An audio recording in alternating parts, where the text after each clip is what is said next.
LDC പരീക്ഷയ്ക്ക് ഇതുവരെ പഠിച്ചു തുടങ്ങാത്തവർക്കും അതുപോലെ കുറച്ച് പഠിച്ചു തുടങ്ങിയിട്ട് നിന്ന് പോയവർക്കും അങ്ങനെയുള്ള ഒരുപാട് വിഭാഗം ആൾക്കാരുണ്ടല്ലോ, അവർക്കെല്ലാവർക്കും വീണ്ടും പഠനം ഒന്നേന്ന് തുടങ്ങാൻ സഹായകമാകത്തക്ക രീതിയിൽ ഒരു സ്പെഷ്യൽ ക്ലാസ്സുമായിട്ടാണ് ഇന്ന് ഞാൻ നിങ്ങളുടെ മുമ്പിലേക്ക് വന്നേക്കുന്നത്.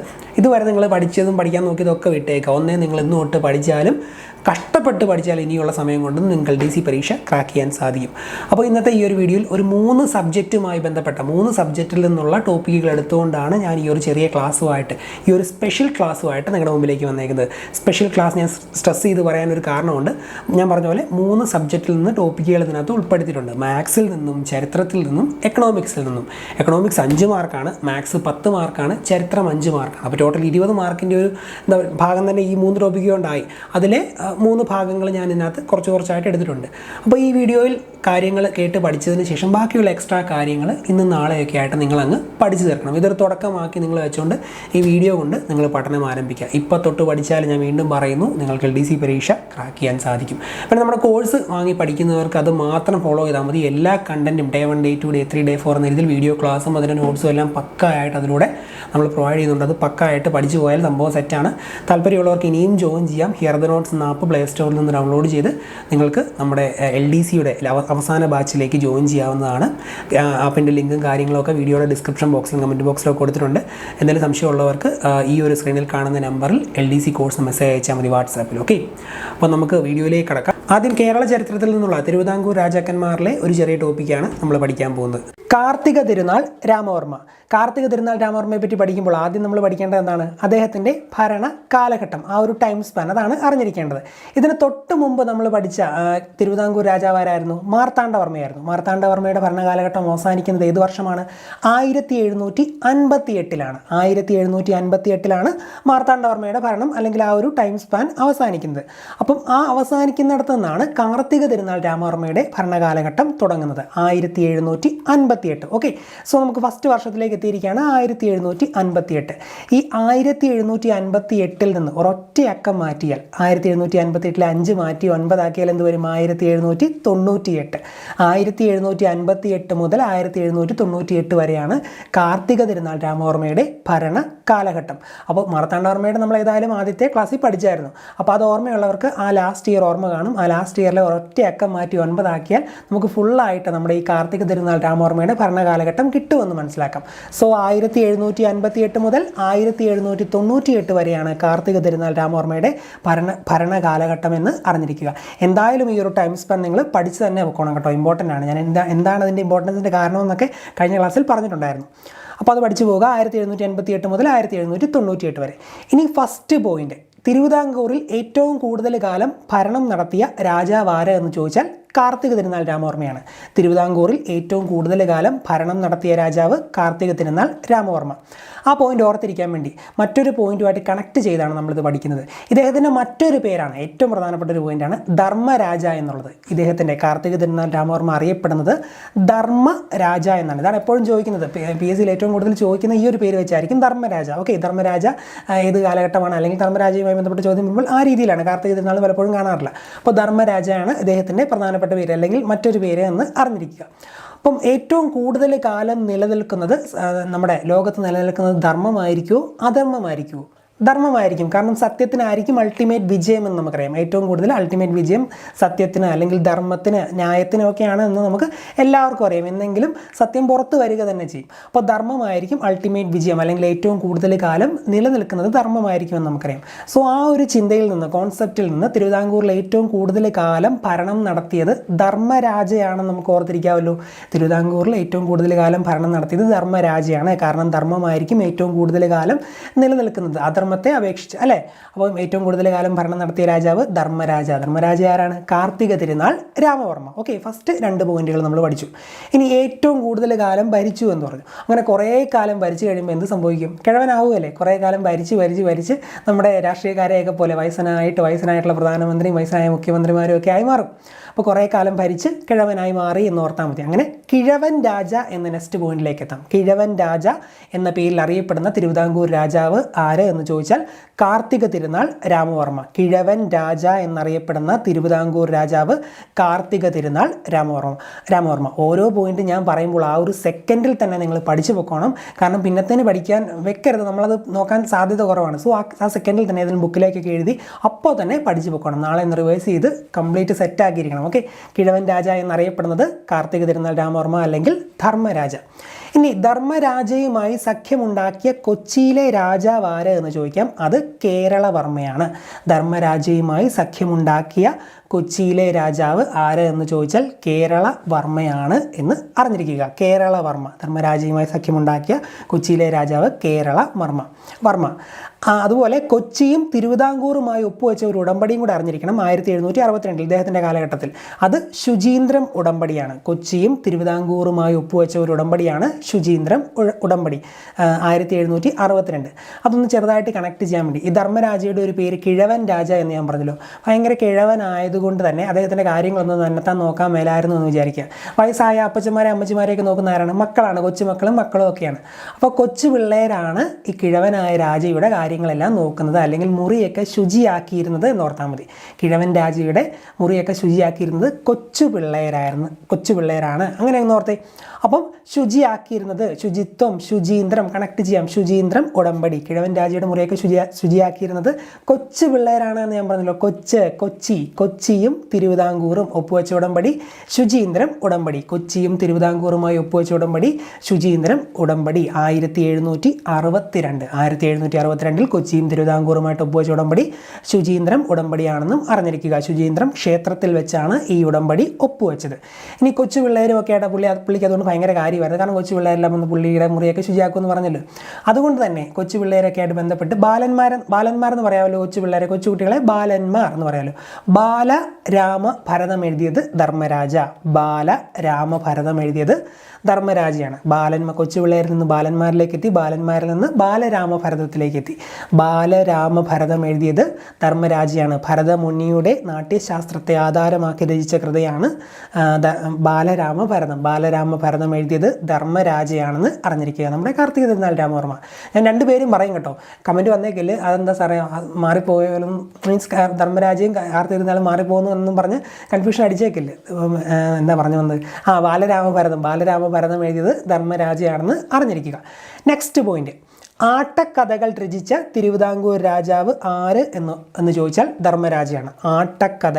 ആട്ടക്കഥകൾ രചിച്ച തിരുവിതാംകൂർ രാജാവ് ധർമ്മരാജ. അത് ഓർത്തിരിക്കാൻ വേണ്ടി ചെറിയൊരു കണക്ഷൻ പറയാം. നിങ്ങൾ ഈ മഹേഷിൻ്റെ പ്രതികാരം കണ്ടാണോ സിനിമ? നമ്മുടെ ഫഹദ് ഫാസിലും അതുപോലെ അനുശ്രീയൊക്കെ അഭിനയിച്ച സിനിമ, ഭയങ്കര ഹിറ്റായിട്ടുള്ള സിനിമ, എല്ലാവരും കണ്ടതായിരിക്കും എന്ന് വിശ്വസിക്കുന്നു. അതിനകത്ത് ഈ മഹേഷിൻ്റെ അച്ഛൻ ഒരു മറ്റേ ഇവിടെ നമ്മുടെ ബേബിയുടെ ഷോപ്പിൽ ഇരുന്നിട്ട് പറയുന്നുണ്ടല്ലോ, എടാ ബേബി, നമ്മൾ മറ്റേ പള്ളി പെരുന്നാളിന് ക്യാമറ കാണാൻ പോയത് ഓർമ്മയുണ്ടല്ലോ എന്ന് പറയുന്ന ആ ഒരു സീനില്ലേ, ആ ഒരു സീൻ മനസ്സിലേക്ക് ഒന്ന് കൊണ്ടുവരിക, എന്നിട്ടൊന്ന് വിഷ്വലൈസ് ചെയ്യുക. ഈ ധർമ്മരാജയ്ക്കും ഇതുപോലെ തന്നെ ആട്ടവും കഥകളും ഒക്കെ ഇഷ്ടമായിരുന്നു. കിഴവൻ രാജയായിരുന്നല്ലോ ധർമ്മരാജ. അതുപോലെ നമ്മൾ മഹേഷിൻ്റെ അച്ഛനെ പോലെ ഒരു കിഴവനായിരുന്നു എന്ന് വിചാരിച്ചാൽ മതി. കിഴവനാണെങ്കിലും പുള്ളിയെ പോലെ പണ്ടത്തെ ആട്ടക്കഥയൊക്കെ കാണാൻ പോയത്, ക്യാമറയിൽ കാണാൻ പോയത് അയവിറക്കുമായിരുന്നു എന്നൊക്കെ ചുമ്മാ ഒന്ന് ഓർക്കുക, ഒന്ന് വിഷ്വലൈസ് ചെയ്ത് ഓർക്കുക. അപ്പം ആട്ടവും കഥയൊക്കെ പുള്ളിക്ക് ഇഷ്ടമായിരുന്നു എന്നൊക്കെ ചെറുതായിട്ടൊന്ന് കണക്ട് ചെയ്യാം. ആട്ടക്കഥകളിലേക്ക് എത്താം. ആട്ടക്കഥകൾ രചിച്ച തിരുവിതാംകൂർ രാജാവാരാണ്? കിഴവൻ രാജ, നമ്മുടെ ധർമ്മരാജയാണെന്ന് ഓർത്താൽ മതി. നമ്മൾ ഓർത്തിരിക്കാൻ വേണ്ടിയാട്ടോ ഇങ്ങനെയൊക്കെ കണക്ഷൻ പറയുന്നത്. ഇനിയിപ്പം ധർമ്മരാജയ്ക്ക് ക്യാമറ ഇഷ്ടമാണെന്നൊന്നും നിങ്ങൾ പരീക്ഷാ സമയത്ത് ഓർത്തേക്കില്ലേ? അതൊക്കെ എങ്ങനെയെങ്കിലും ഒക്കെ ഓർത്തിരുന്നോട്ടെന്ന് വെച്ചാണ് ഇതുപോലത്തെ ഉഡായിപ്പ് കണക്ഷനൊക്കെ പറയുന്നത്. ആട്ടക്കഥകൾ രചിച്ച തിരുവിതാംകൂർ രാജാവ് ധർമ്മരാജയാണെന്ന് അറിഞ്ഞിരിക്കുക. ഓക്കെ, ഇനി ധർമ്മരാജയുടെ കുറച്ച് പ്രധാനപ്പെട്ട കൃതികളുണ്ട്. പലപ്പോഴും BC പരീക്ഷയിൽ ചോദിക്കാറില്ല, വളരെ റെയറായിട്ട് ചോദിച്ചു കണ്ടിട്ടുണ്ട് പണ്ടൊക്കെ. അപ്പോൾ എന്തായാലും ജസ്റ്റ് ഞാനൊന്ന് പറയാം, അത് ചെറുതായിട്ട് നിങ്ങൾ മനസ്സിൽ എവിടെയെങ്കിലും ഒന്ന് മാർക്ക് ചെയ്ത് പോവുക. ഓക്കെ, കുറച്ച് കൃതികളുണ്ട്. ഇവയെല്ലാം ഈ മഹാഭാരതവുമായിട്ട് ബന്ധപ്പെടുത്തിയാണ് ഞാൻ പറയാൻ പോകുന്നത്. അല്ലെങ്കിൽ ആ ഒരു കൃതികളുടെ എല്ലാം പേര് ഈ മഹാഭാരത കഥയുമൊക്കെ ആയിട്ട് ഒന്ന് നമുക്ക് വേണമെങ്കിൽ ആ ഒരു കാലഘട്ടവുമായിട്ട് കണക്ട് ചെയ്ത് പഠിക്കാൻ പറ്റും. ഈ TV സീരിയലിൽ മറ്റേ ഏതാണ് ശ്രീകൃഷ്ണ മഹാഭാരതം ഷാർപ്ലസിലൊക്കെ കണ്ടിട്ടുള്ളവർക്ക് ഏകദേശം അതിനകത്തെ കാര്യങ്ങളൊക്കെ അറിയായിരിക്കുമല്ലോ. അപ്പോൾ അതുമായിട്ട് ബന്ധപ്പെട്ട സംഭവങ്ങൾ ഓർമ്മയുണ്ടെങ്കിൽ നമുക്ക് സുഖമായിട്ട് പഠിച്ചു പോകാം. ആദ്യത്തേത് പാഞ്ചാലി സ്വയംവരം. പാഞ്ചാലി ഏത് പുരാണത്തിലാണുള്ളത്? മഹാഭാരതത്തിലാണ്. മഹാഭാരതം എന്ന ആ ഒരു സീരിയൽ അറ്റ്ലീസ്റ്റ് കണ്ടിട്ടുള്ളവർക്കെങ്കിലും പാഞ്ചാലി ഓർമ്മ കാണുമായിരിക്കും. പാഞ്ചാലി സ്വയംവരം, പാഞ്ചാലി ഉള്ളത് മഹാഭാരതത്തിലാണ്. അപ്പോൾ പാഞ്ചാലി സ്വയംവരം പഠിച്ചു. ഇനി കല്യാണ സൗഗന്ധികം മറ്റൊരു കൃതിയാണ്. കല്യാണ സൗഗന്ധികം പറിക്കാൻ വേണ്ടി നമ്മുടെ ഭീമൻ പഞ്ചപാണ്ഡവരിലെ ഭീമൻ പോയ കഥയൊക്കെ നിങ്ങൾ കേട്ടിട്ടുണ്ടായിരിക്കും ഒരു പക്ഷേ, അല്ലെങ്കിൽ മലയാളത്തിൽ നമ്മൾ കവിതയൊക്കെ പഠിച്ചിട്ടുണ്ടായിരിക്കും നിങ്ങൾ സ്കൂളിൽ, നിങ്ങൾ സിലബസ് മാറിയിട്ടുണ്ടോ എന്ന് അറിയത്തില്ല. അപ്പം അങ്ങനെ കവിതയൊക്കെ ഉണ്ടായിരുന്നു, കല്യാണ സൗഗന്ധികം പറിക്കാൻ വേണ്ടി പോയ ഭീമൻ. അപ്പം കല്യാണ സൗഗന്ധികത്തിലേക്ക് നമുക്ക് കണക്ട് ചെയ്യും. കല്യാണ സൗഗന്ധികം തന്നെയാണോ പറിക്കാൻ പോയത്? എന്തായാലും ഏതൊരു പൂ പറിക്കാൻ പുള്ളി പോയി, കല്യാണ സൗഗന്ധികം നിങ്ങൾ ഓർത്താൽ മതി. കല്യാണ സൗഗന്ധികം പറിക്കാൻ വേണ്ടി ഭീമൻ പോയി. ഭീമൻ ഇതിനകത്തോളം ആണുള്ളത് മഹാഭാരതത്തിൽ. സോ കല്യാണ സൗഗന്ധികം, പാഞ്ചാലി സ്വയംവരം 2 കൃതികളിലേക്ക് വന്നു. ഇനി അടുത്തത് സുഭദ്രാഹരണം. സുഭദ്രാഹരണം എന്ന് പറഞ്ഞതാണ് അടുത്ത കൃതി, സുഭദ്രാഹരണം. അപ്പം സുഭദ്ര എന്ന് പറയുന്നത് നമ്മുടെ ശ്രീകൃഷ്ണൻ്റെ സിസ്റ്ററാണ്, സഹോദരിയാണ് എന്നൊക്കെ അത്യാവശ്യം ഈ പുരാണങ്ങൾക്ക് അറിയാവുന്നവർക്കറിയാം. ശ്രീകൃഷ്ണൻ്റെ സഹോദരിയാണ് സുഭദ്ര. സുഭദ്രയാണ് ഈ അർജുനൻ, ശ്രീകൃഷ്ണനെ തന്നെ വലിയ വലങ്കയായിട്ട് യുദ്ധത്തിനൊക്കെ പോയി അർജുനൻ അടിച്ചുകൊണ്ട് പോയത്. അപ്പോൾ കൂടെ നടന്ന അർജുനൻ തന്നെ സ്വന്തം പെങ്ങളെ അടിച്ചുകൊണ്ട് പോയി. ആ ഒരു കഥ, അങ്ങനെ ഒരു പുരാണത്തിൽ സംഭവമൊക്കെ ഉണ്ട്. ഇപ്പോൾ സുഭദ്രാഹരണം മഹാഭാരതമായിട്ട് ആ രീതി കണക്ട് ചെയ്യാമല്ലോ. സുഭദ്രാഹരണം, കല്യാണ സൗഗന്ധികം, പാഞ്ചാലി സ്വയംവരം. ഓക്കെ, ഇനി രാജസൂയം. അടുത്തത് രാജസൂയം. രാജസൂയവും മഹാഭാരതത്തിലുണ്ടല്ലോ, രാജസൂയം നടത്തിയത് അങ്ങനെയൊക്കെ പറഞ്ഞാൽ ഏതോ രാജാവൊക്കെ നടത്തി, അത്ര ആധികാരികമായിട്ട് എനിക്കറിയത്തില്ല. അപ്പോൾ രാജസൂയവും മഹാഭാരതത്തിലുണ്ട്. രാജസൂയം, സുഭദ്രാഹരണം, കല്യാണ സൗഗന്ധികം, പാഞ്ചാലി സ്വയംവരം, രാജസൂയം. ഇനി 2 കൂടിയുണ്ട്, നരകാസുരവധവും ഗന്ധർവ വിജയവും. നരകാസുരവധവും ഗന്ധർവ വിജയവും. നരകാസുരവധം, ഗന്ധർവ വിജയം. നരകാസുരൻ എന്ന് പറഞ്ഞൊരു അസുരൻ ഉണ്ടായിരുന്നു, പുള്ളിയെ വധിച്ചത് മഹാഭാരതത്തിലാണെന്ന് ഓർത്താൽ മതി. പിന്നെ ഗന്ധർവനെ വിജയിച്ചു, അതങ്ങ് ചുമ്മാ അങ്ങ് പഠിച്ചു. ഗന്ധർവ വിജയം നമ്മുടെ മഹാഭാരതത്തിലുണ്ടെന്ന് ഓർത്താൽ മതി. ഞാനിങ്ങനെ മഹാഭാരതമൊക്കെ ആയിട്ട് കണക്ട് ചെയ്തതെന്നു വെച്ചാൽ എന്തെങ്കിലും ഒരു കണക്ഷൻ പാരലായിട്ട് പോകുമ്പോൾ നിങ്ങൾക്ക് ചെറുതായിട്ട് നിങ്ങൾ പോലും പറയുന്നത് മനസ്സിൽ പതിഞ്ഞു പോകും. അതാണ് നമ്മൾ അങ്ങനെയൊക്കെ പറയുന്നത് കേട്ടോ. അല്ലാത്തവർ, താല്പര്യമില്ലാത്തവർ അങ്ങനെയൊന്നും കണക്ട് ചെയ്യണമെന്ന് ഞാൻ നിർബന്ധിക്കുന്നില്ല, നിങ്ങളുടേതായ രീതി പഠിച്ചാൽ മതി കൃതിയൊക്കെ. അപ്പം സുഭദ്രാഹരണം, രാജസൂയം, കല്യാണ സൗഗന്ധികം, പാഞ്ചാലി സ്വയംവരം, ഗന്ധർവ വിജയം, നരകാസുരവധം, ഇതൊക്കെ ധർമ്മരാജയുടെ പ്രധാനപ്പെട്ട കൃതികളാണ് എന്ന് അറിഞ്ഞിരിക്കുക. ഓക്കെ, ഇനി നമ്മൾ ധർമ്മരാജയുടെ ദിവാനെ പറ്റിയാണ് പഠിക്കാൻ പോകുന്നത്. ധർമ്മരാജയുടെ ഒരു പ്രശസ്തനായ ദിവാൻ ഉണ്ടായിരുന്നു, രാജാ കേശവദാസ്. രാജാ കേശവദാസ് ആണ് ധർമ്മരാജയുടെ ദിവാൻ എന്ന് അറിഞ്ഞിരിക്കുക. കേശവൻ. ഓക്കെ, രാജാ കേശവദാസ് ധർമ്മരാജയുടെ ദിവാനാണെന്ന് ആദ്യം നമ്മളൊന്ന് കണക്ട് ചെയ്യണം, അല്ലെങ്കിൽ നമ്മൾ ആരുടെ ദിവാനാണെന്ന് ഒരുപക്ഷെ പരീക്ഷാ സമയത്ത് മറന്നു പോകുമല്ലോ. ഈ ധർമ്മം എന്ന വാക്ക് ഞാൻ ഏറ്റവും കൂടുതൽ കേൾക്കാൻ തുടങ്ങിയത് പണ്ട് ദൂരദർശനിൽ ശ്രീകൃഷ്ണ എന്ന് പറയുന്ന ഒരു സീരിയലുണ്ടായിരുന്നു. അതിനകത്ത് ഈ അർജുനനെ ഉപദേശിക്കുമ്പോൾ കൃഷ്ണൻ എപ്പോഴും പറയുന്നതാണ് ധർമ്മത്തെ പുനഃസ്ഥാപിക്കൂ, അങ്ങനെയൊക്കെ കുറേ ശ്ലോകമൊക്കെ ഇല്ലേ. അപ്പം ധർമ്മവുമായിട്ട് ബന്ധപ്പെടുത്തി ശ്രീകൃഷ്ണനെ നമ്മൾ കണക്ട് ചെയ്യാം. ശ്രീകൃഷ്ണൻ്റെ വാക്കാണ് ഏറ്റവും കൂടുതൽ ശ്രീകൃഷ്ണനാണ് ഉപയോഗിക്കുന്നത്, ധർമ്മം എന്ന് നമുക്ക് പറയും. ശ്രീകൃഷ്ണൻ്റെ മറ്റൊരു പേരാണല്ലോ ഈ കേശവൻ. ശ്രീകൃഷ്ണനെ ഈ ബഹുമാനപൂർവ്വം കവിതകളിലൊക്കെ, മലയാളത്തിലൊക്കെ നിങ്ങൾ കവിതകളൊക്കെ പഠിച്ചിട്ടുണ്ടെങ്കിൽ ഓർമ്മയുണ്ടായിരിക്കും സ്കൂളുകളിലൊക്കെ, അല്ലയോ കേശവ, അല്ലയോ നാരായണ, ആ ഒരു രീതിയിൽ ഈ ബഹുമാന പുരസ്സരം പണ്ടുള്ള ആൾക്കാർക്ക് അങ്ങനെയായിരിക്കും ശ്രീകൃഷ്ണനെ വിളിച്ചുകൊണ്ടിരുന്നത്. അപ്പം കേശവൻ, അല്ലേ, കേശവൻ എന്ന ശ്രീകൃഷ്ണനെ വിശേഷിപ്പിക്കുന്നുവെന്ന് നമുക്ക് എല്ലാവർക്കും അറിയാം. അത്യാവശ്യം പര്യായം കൂടെ അറിഞ്ഞിരിക്കുക, നമ്മൾ മലയാളം കൂടെ പഠിക്കാമല്ലോ. കേശവൻ എന്നറിയപ്പെടുന്നത് ശ്രീകൃഷ്ണനാണ്. ഓക്കെ, അപ്പം ശ്രീകൃഷ്ണൻ്റെ മറ്റൊരു പേരാണ് കേശവൻ. അപ്പം ധർമ്മം ഏറ്റവും കൂടുതൽ പറയുന്നത് ശ്രീകൃഷ്ണനാണെന്ന് ഞാൻ പറഞ്ഞു, ശ്രീകൃഷ്ണന് മറ്റൊരു പേര് കേശവനാണെന്ന് പറഞ്ഞു. സോ അതിൽ നിന്ന് കേശവനെയും ധർമ്മത്തിനെയും കണക്ട് ചെയ്യാമല്ലോ. ധർമ്മരാജയുടെ പ്രശസ്തനായ ദിവാനാണ് രാജാ കേശവദാസ് എന്ന ആ രീതിയിൽ ഓർത്തിരിക്കാമല്ലോ. ധർമ്മരാജയുടെ പ്രശസ്തനായ ദിവാൻ രാജാ കേശവദാസ്. ധർമ്മരാജയുടെ പ്രശസ്തനായ ദിവാൻ രാജാ കേശവദാസ്. ഇനി തിരുവിതാംകൂറിൽ ദിവാൻ എന്ന ഔദ്യോഗിക നാമം സ്വീകരിച്ച ആദ്യ വ്യക്തി, വലിയ ദിവാൻജി എന്നറിയപ്പെടുന്ന തിരുവിതാംകൂർ ദിവാൻ. ഇതൊക്കെ രാജ കേശവദാസ് ആണെന്ന് അറിഞ്ഞിരിക്കുക. ദിവാനുമായി ബന്ധപ്പെട്ട് 2 പോയിന്റുകൾ. തിരുവിതാംകൂറിൽ ദിവാൻ എന്ന ഔദ്യോഗിക നാമം സ്വീകരിച്ച ആദ്യ വ്യക്തി രാജാ കേശവദാസ്. വലിയ ദിവാൻജി എന്നറിയപ്പെടുന്ന തിരുവിതാംകൂർ രാജാവും രാജാ കേശവദാസ് ആണെന്ന് അറിഞ്ഞിരിക്കുക. വലിയ ദിവാൻജി എന്നറിയപ്പെടുന്ന തിരുവിതാംകൂർ രാജാവല്ല, തിരുവിതാംകൂർ ദിവാൻ രാജാ കേശവദാസ്. ഇനി ആ ദിവാനുമായിട്ട് ബന്ധപ്പെടുത്തി ഇതെല്ലാം ഓർത്തിരിക്കാൻ വേണ്ടി തിരുവിതാംകൂറിൽ ദിവാൻ എന്ന ഔദ്യോഗിക നാമം സ്വീകരിച്ച ആദ്യ വ്യക്തി രാജാ കേശവദാസ് എന്ന് പറഞ്ഞല്ലോ. കേശവൻ എന്ന് കേൾക്കുമ്പോൾ തന്നെ ഇനി നിങ്ങൾ ഒരാളെ കൂടെ ഓർക്കണം. നമ്മുടെ നന്ദനൻ സിനിമയിലെ ഇന്നസെൻറ്റിനോട് ജഗതി ചോദിക്കത്തില്ലേ, എന്താ കേശവ, ആ ഒരു അതും കേശവൻ തന്നെയാണല്ലോ.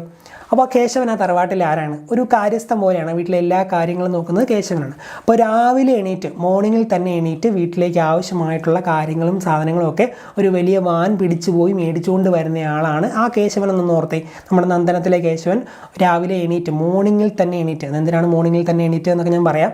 മോർണിംഗിൽ തന്നെ എണീറ്റ് ഒരു വാൻ എടുത്തുകൊണ്ട് പോയി വീട്ടിലേക്കുള്ള പച്ചക്കറിയും സാധനങ്ങളും എല്ലാം മേടിച്ചുകൊണ്ട് വരുന്ന ആ വീട്ടിലെ ഒരു ജോലിക്കാരനായിരുന്നു നമ്മുടെ ഇന്നസെൻ്റ് അവതരിപ്പിച്ച കേശവൻ എന്ന് വിചാരിക്കുക. ഓക്കെ, അപ്പോൾ വാൻ പിടിച്ചാണ് പോയത് എന്ന് പറഞ്ഞല്ലോ. അപ്പോൾ വാനിൽ നിന്ന് ദിവാനിലേക്ക് എത്താമല്ലോ. ദിവാനെയും കേശവനെയും ഒന്ന് കൂടുതൽ ക്ലോസ് ആയിട്ട് കണക്ട് ചെയ്യാമല്ലോ.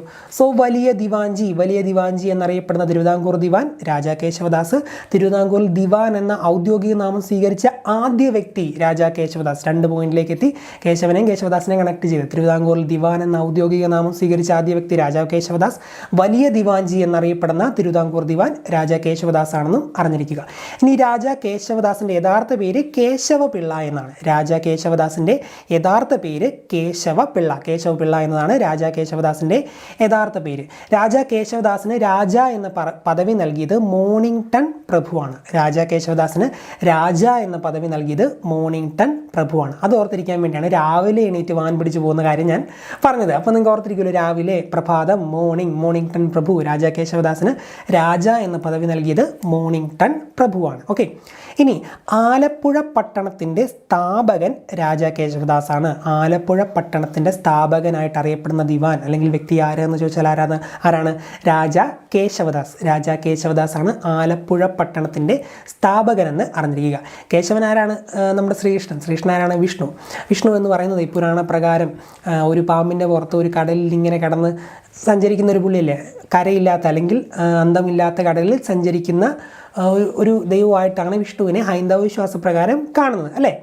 അപ്പോൾ ഇവിടെ പറഞ്ഞ പോയിന്റ് എന്താണ്? ആലപ്പുഴ പട്ടണത്തിൻ്റെ സ്ഥാപകൻ രാജാ കേശവദാസ്. ആലപ്പുഴ, പുഴ എന്ന് പറഞ്ഞാൽ ആറ്, പുഴ അങ്ങനെ കണക്ട് ചെയ്യാമല്ലോ. നേരത്തെ കടലാണ് ഞാൻ പറഞ്ഞത്. സമുദ്രത്തിൽ കിടന്ന് ഒരു പാമ്പിൻ്റെ പുറത്ത് കിടന്ന് ഇങ്ങനെ സഞ്ചരിക്കുന്ന അല്ലെങ്കിൽ അന്തമില്ലാത്ത കടലിൽ സഞ്ചരിക്കുന്ന ഒരു വ്യക്തിയായിട്ടാണ് വിഷ്ണുവിനെ കണക്കാക്കുന്നത്. വിഷ്ണുവിൻ്റെ മറ്റൊരു പേരാണ് കൃഷ്ണൻ്റെ മറ്റൊരു പേരാണ് കേശവദാസ്. രാജാ കേശവദാസിലേക്ക് ആ രീതിയിൽ നമ്മൾ കണക്ട് ചെയ്തെത്തി.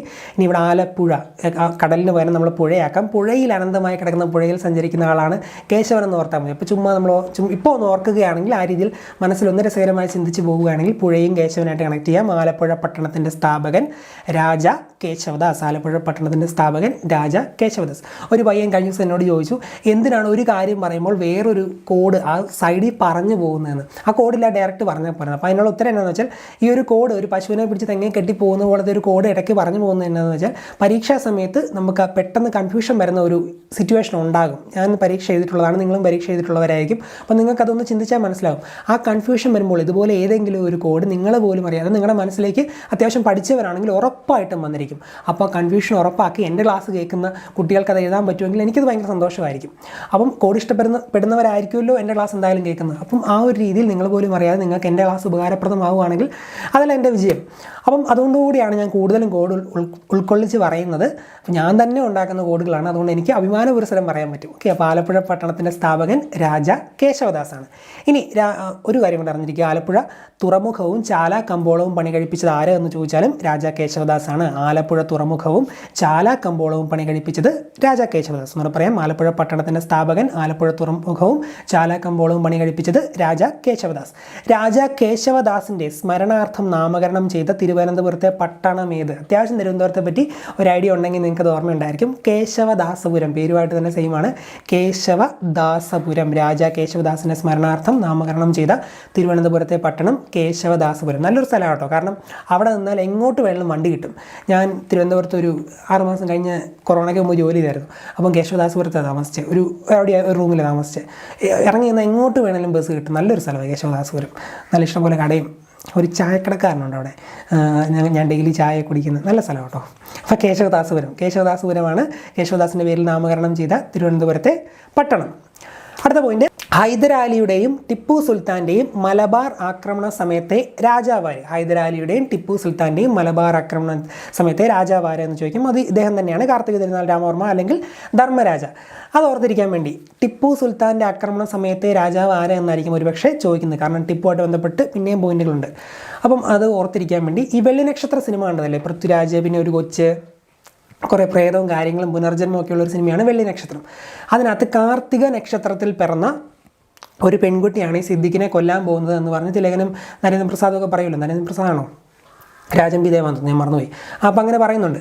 അപ്പോൾ കാർത്തിക നക്ഷത്രത്തിൽ പറഞ്ഞ പിള്ളേരെല്ലാം കൊല്ലാൻ വേണ്ടിയാണ് ഈ സിദ്ദിഖ് നടക്കുന്നത്. അപ്പോൾ സിദ്ദിഖിൻ്റെ പൂർവ്വജന്മമാണല്ലോ ഏതോ ഒരു രാജാവ്, അതുപോലെ പൃഥ്വിരാജിൻ്റെ പൂർവ്വജന്മമുണ്ട്. അങ്ങനെ കുറേ സംഭവങ്ങളുണ്ട്. കാർത്തിക നക്ഷത്രത്തിൽ പറഞ്ഞ കുഞ്ഞു കൊല്ലും.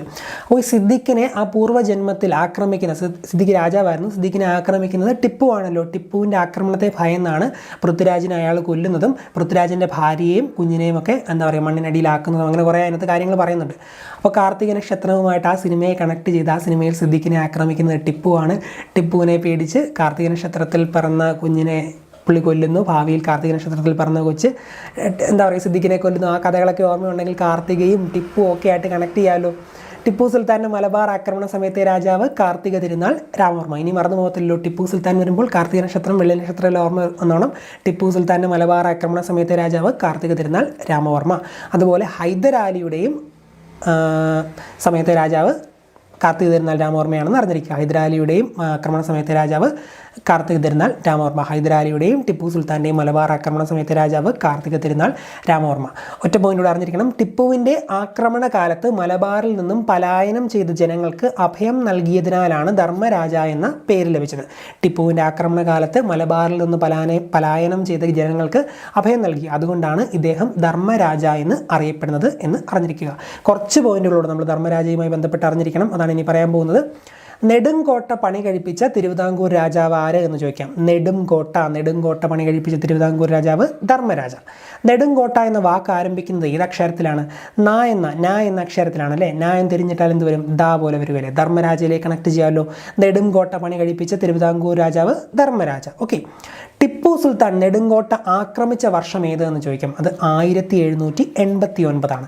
1789 ടിപ്പു സുൽത്താൻ നെടുങ്കോട്ട ആക്രമിച്ച വർഷം. 1789.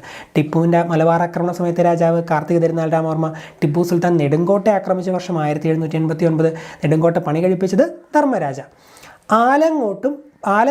ആലങ്ങാടും പറവൂരും തിരുവിതാംകൂറിനോട് കൂട്ടിച്ചേർത്ത ഭരണാധികാരിയാണ് ധർമ്മരാജ. കാർത്തിക തിരുനാൾ രാമവർമ്മ. ആലങ്ങാടും പറവൂരും ഓർത്തിരിക്കാൻ വേണ്ടി. കാറൊക്കെ നമ്മുടെ ഇപ്പം വഴി കൂടെ പോകുന്ന ഇപ്പോൾ റോഡൊക്കെ നന്നാക്കിക്കൊണ്ട് കാറൊക്കെ ഭയങ്കര സ്പീഡിലല്ലേ പോകുന്നത്. സോ ഒരു സെൻറ്റൻസ് പറഞ്ഞു എന്ന് ഓർത്താൽ മതി. റോഡിൽ നിന്നും മറ്റൊരാളോട് ആ ആലിൻ്റെ അങ്ങോട്ട് മാറി നിന്നു, കാറൊക്കെ പറന്നാണ് വരുന്നത്, ഇടിച്ച് തെറിപ്പിക്കുമെന്ന് പറഞ്ഞെന്ന് ഓർത്താൽ മതി. ആലിൻ്റെ ചോട്ടിലേക്ക് അല്ലെങ്കിൽ ആലിൻ്റെ അടുത്തേക്ക് മാറി നിന്നോ റോട്ടിൽ നിന്ന് കാറൊക്കെ പറന്നാണ് വരുന്നത് അല്ലെങ്കിൽ ഇടിച്ച് തെറിപ്പിക്കും. ഓക്കെ. അപ്പോൾ കാറൊക്കെ പറന്നാണ് വരുന്നത് എന്ന് ഞാൻ പറഞ്ഞല്ലോ. കാറിൽ നിന്ന് കാർത്തിക തിരുനാളിലേക്ക് എത്താമല്ലോ. ആലിൻ്റെ ചോട്ടിലേക്ക് മാറി നിന്നോ ആലങ്ങാട്, കാറൊക്കെ പറന്നാണ് വരുന്നത്. പറവൂർ, ആലങ്ങാടും പറവൂരും തിരുവിതാംകൂറിനോട് കൂട്ടിച്ചേർത്ത ഭരണാധികാരി ധർമ്മരാജ അല്ലെങ്കിൽ കാർത്തിക തിരുനാൾ രാമവർമ്മ. കാറിൽ നിന്ന് കാർത്തിക തിരുനാളിലേക്ക് എത്താം.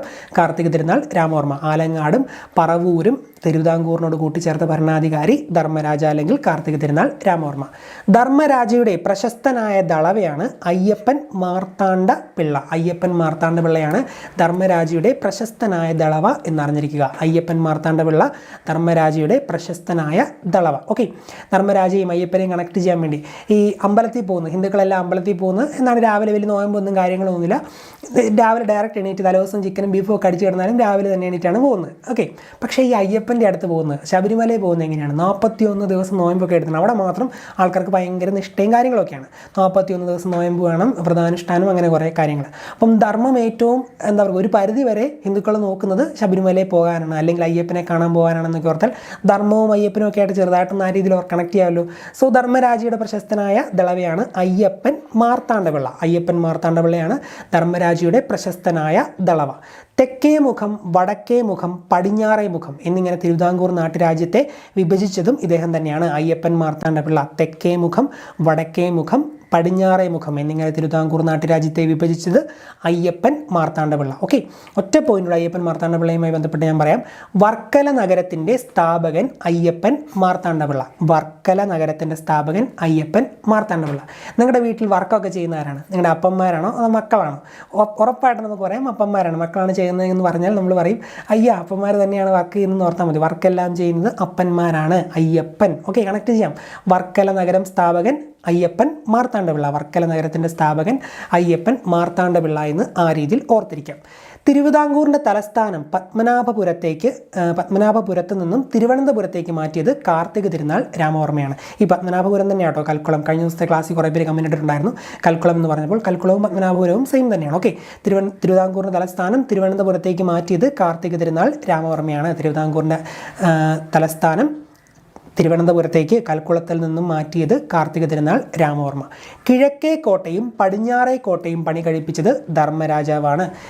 കിഴക്കേ കോട്ടയും പടിഞ്ഞാറേ കോട്ടയും പണി പൂർത്തിയാവുമ്പോൾ തിരുവിതാംകൂർ രാജാവ് ധർമ്മരാജ. എന്നാൽ പണി ആരംഭിച്ചത് മാർത്താണ്ഡവർമ്മയുടെ കാലത്താണ്. മാറിപ്പോകരുത്. കിഴക്കേ കോട്ടയും പടിഞ്ഞാറേ കോട്ടയും പണി പൂർത്തിയാകുമ്പോൾ തിരുവിതാംകൂർ രാജാവ് എന്ന് ചോദിച്ചാൽ ധർമ്മരാജ. എന്നാൽ പണി ആരംഭിച്ചത് മാർത്താണ്ഡവർമ്മയുടെ കാലത്ത്. ഒന്നുകൂടെ പറയാം. കിഴക്കേ കോട്ടയുടെയും പടിഞ്ഞാറേ കോട്ടയുടെയും പണി പൂർത്തിയാവുമ്പോൾ തിരുവിതാംകൂർ രാജാവ് ധർമ്മരാജ.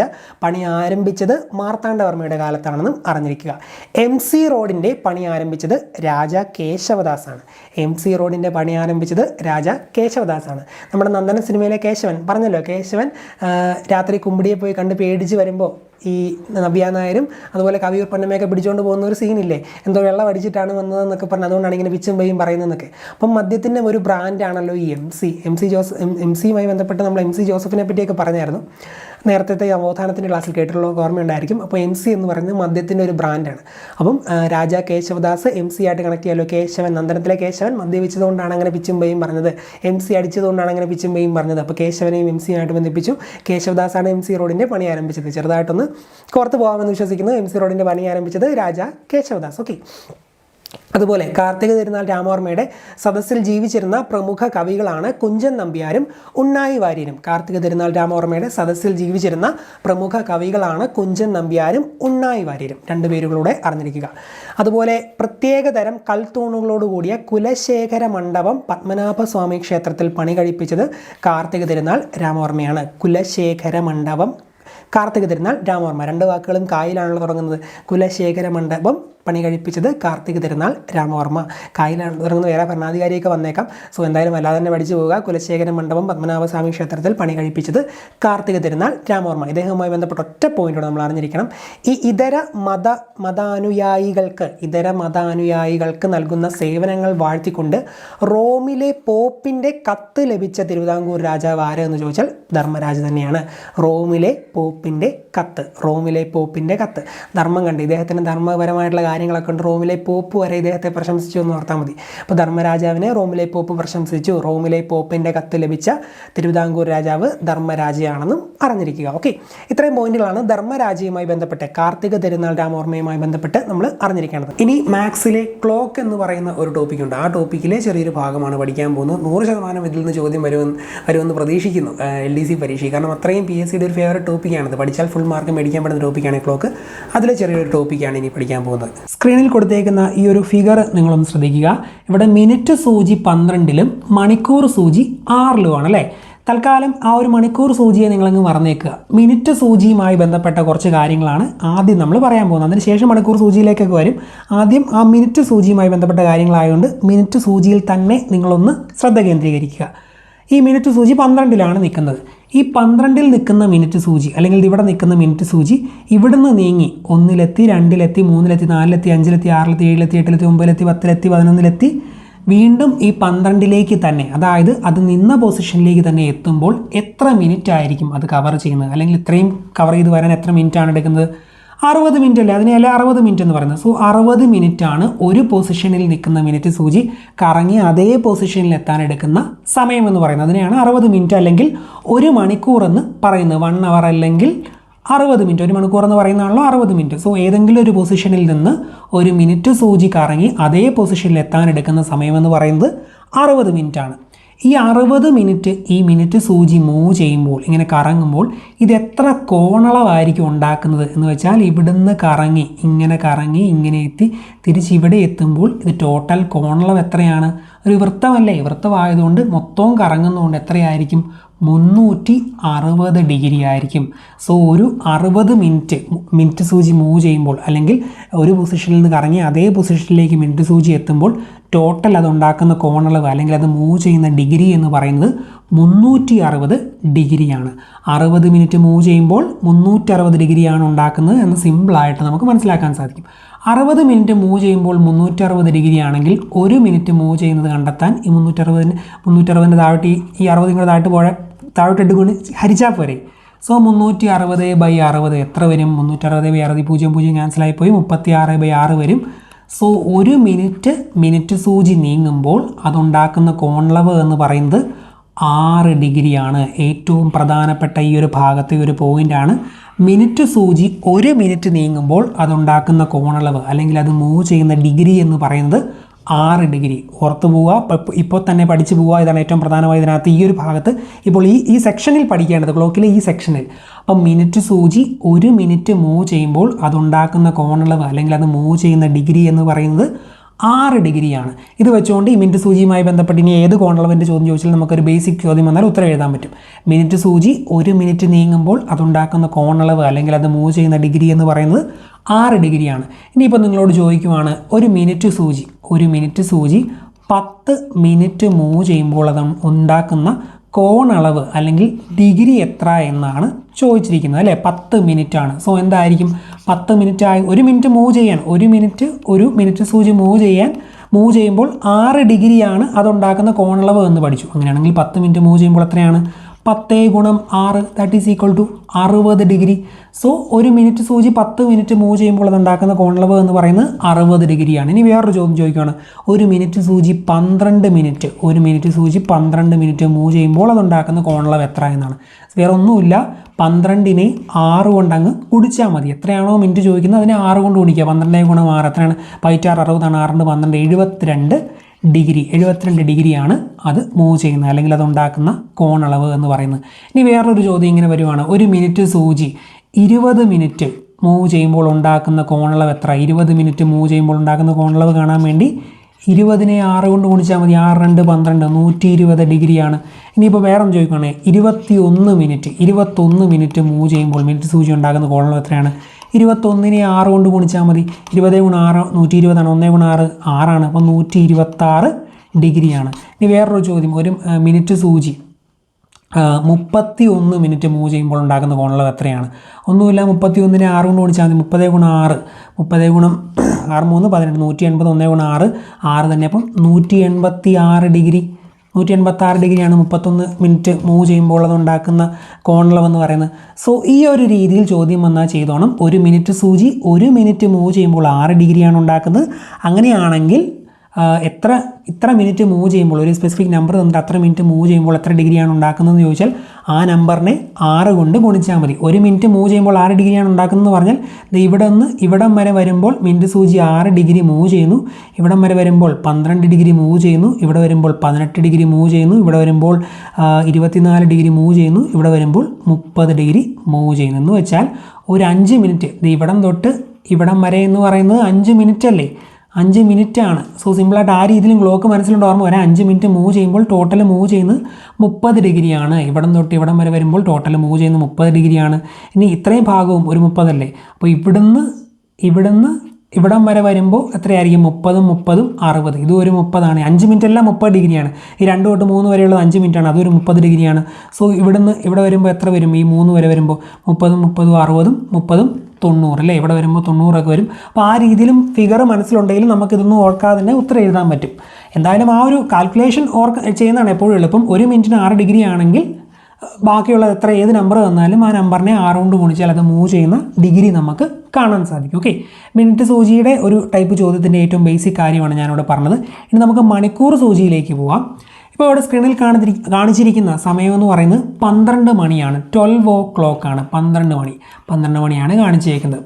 12 മണിയിൽ മിനിറ്റ് സൂചിയും മണിക്കൂർ സൂചിയും 12-ൽ തന്നെയാണ്. അതുകൊണ്ടാണ് നമുക്ക് മണിക്കൂർ സൂചിയോട് വ്യക്തമായിട്ട് കാണാൻ സാധിക്കാത്തത്. ഈ 12-ൽ നിന്ന് മണിക്കൂർ സൂചി, ഇനിയിപ്പോൾ നമ്മൾ പറയാൻ പോകുന്നത് ഹവർ ഹാൻഡുമായിട്ട് ബന്ധപ്പെട്ട കാര്യമാണ്. മിനിറ്റ് സൂചിയുടെ അവിടെ കഴിഞ്ഞെന്നല്ല, അവിടെ ആ മിനിറ്റ് സൂചിയുടെ കാര്യം പറഞ്ഞു. ഇനി അടുത്ത് ഹവർ ഹാൻഡിൻ്റെ കാര്യമാണ് പറയാൻ പോകുന്നത്. ഈ മണിക്കൂർ സൂചി 12-ൽ നിന്ന് കറങ്ങി ഈ 1-ലേക്ക് എത്താൻ വരച്ചിപ്പം മാറിപ്പോയി. 12-ൽ നിന്ന് കറങ്ങി 1-ലേക്ക് എത്താൻ എത്ര സമയം വേണ്ടി വരും? 12 മണിയിൽ നിന്ന് 1 മണിയാകാൻ 1 മണിക്കൂറല്ലേ? 1 hour ആണ് വേണ്ടത്. 12-ൽ നിന്ന് 1-ലേക്ക് മണിക്കൂർ സൂചി നീങ്ങാനെടുക്കുന്നത് 1 hour ആണ്. അതായത് 60 മിനിറ്റ് ആണ് വേണ്ടത്. മണിക്കൂർ സൂചി 12-ൽ നിന്ന് 1-ലേക്ക് എത്താൻ എടുക്കുന്ന സമയമെന്ന് പറയുന്നത് 60 മിനിറ്റ് ആണ്. ഈ 60 മിനിറ്റ് എന്ന് വെച്ചാൽ മിനിറ്റ് എന്ന് പറയുന്നത് മറ്റേ മിനിറ്റ് സൂചി ഇവിടം വരെ കറങ്ങി ഇവിടെ വരുമല്ലോ, അതാണല്ലോ 1 മണിക്കൂർ എന്ന് പറയുന്നത്. അപ്പോൾ മണിക്കൂർ സൂചി പക്ഷേ ഈ ഒരു ഇത്രയും ഭാഗമേ മൂവ് ചെയ്യത്തുള്ളൂ അല്ലേ? ഈ 5 മിനിറ്റിൻ്റെ ഈ ഒരു പോർഷനെ അവിടെ മൂവ് ചെയ്യത്തുള്ളൂ. എന്ന് വെച്ചാൽ യഥാർത്ഥത്തിൽ മിനിറ്റ് സൂചി കറങ്ങി ഇത്രയും വരുമ്പോഴാണ് മണിക്കൂർ സൂചി ഈ ഒരു ഇത്രയും ഭാഗം മൂവ് ചെയ്യുന്നത്. ഇത്രയും ഭാഗമെന്ന് പറയുന്നത് നമ്മൾ നേരത്തെ പറഞ്ഞു, ഓരോ ഈ 5 മിനിറ്റിൻ്റെ സെക്ഷനും 30 ഡിഗ്രിയാണ്.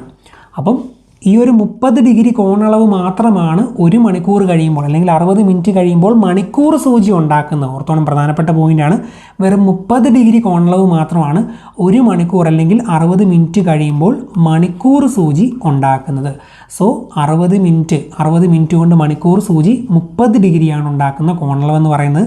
അങ്ങനെയാണെങ്കിൽ ഒരു മിനിറ്റ് കഴിയുമ്പോൾ മണിക്കൂർ സൂചി ഉണ്ടാക്കുന്ന കോണളവ് എന്ന് പറയുന്നത് 30/60. ദാറ്റ് ഈസ് ഈക്വൽ ടു 0.3/6 എന്ന് പറയും. അത് വീണ്ടും ക്യാൻസൽ ആകുമ്പോൾ 1/2 എന്ന് പറയും, അര. സോ ഒരു മിനിറ്റ് മൂവ് ചെയ്യുമ്പോൾ മണിക്കൂർ സൂചി ഉണ്ടാക്കുന്ന കോണളവ് എന്ന് പറയുന്നത് അര ഡിഗ്രിയാണ്. ഒരു മിനിറ്റ് മൂവ് ചെയ്യുമ്പോൾ മണിക്കൂർ സൂചി ഉണ്ടാക്കുന്ന കോണളവ് എന്ന് പറയുന്നത് അര ഡിഗ്രിയാണ്. അങ്ങനെയാണെങ്കിൽ 10 മിനിറ്റ് സമയം മുന്നോട്ട് പോകുമ്പോൾ മണിക്കൂർ സൂചി എത്ര കോണളവ് ഉണ്ടാക്കുന്നു എന്ന് ചോദിച്ചാൽ ആ 10നെ അര കൊണ്ട് ഗുണിച്ചാൽ മതി. എന്ന് വെച്ചാൽ 10ൻ്റെ പകുതി കാണുക. 10ൻ്റെ പകുതി 5 ആണ്. സോ 5 ഡിഗ്രിയാണ് കോണളവ്. അപ്പോൾ ഓർത്തോണം, ഇത്ര മിനിറ്റ് തന്നിട്ട് അല്ലെങ്കിൽ ഇത്ര മിനിറ്റ് മൂവ് ചെയ്യുമ്പോൾ മണിക്കൂർ സൂചി ഉണ്ടാക്കുന്ന കോണളവ് കാണാൻ പറഞ്ഞാൽ ഒന്നും ചെയ്യേണ്ട, അര കൊണ്ട് ഗുണിക്കുക അല്ലെങ്കിൽ പകുതി കാണുക. അര കൊണ്ട് ഗുണിക്കുക എന്ന് പറഞ്ഞാൽ ആ നമ്പറിൻ്റെ പകുതി കാണുക എന്നാണ് അർത്ഥം. പകുതി കണ്ടാൽ മതി.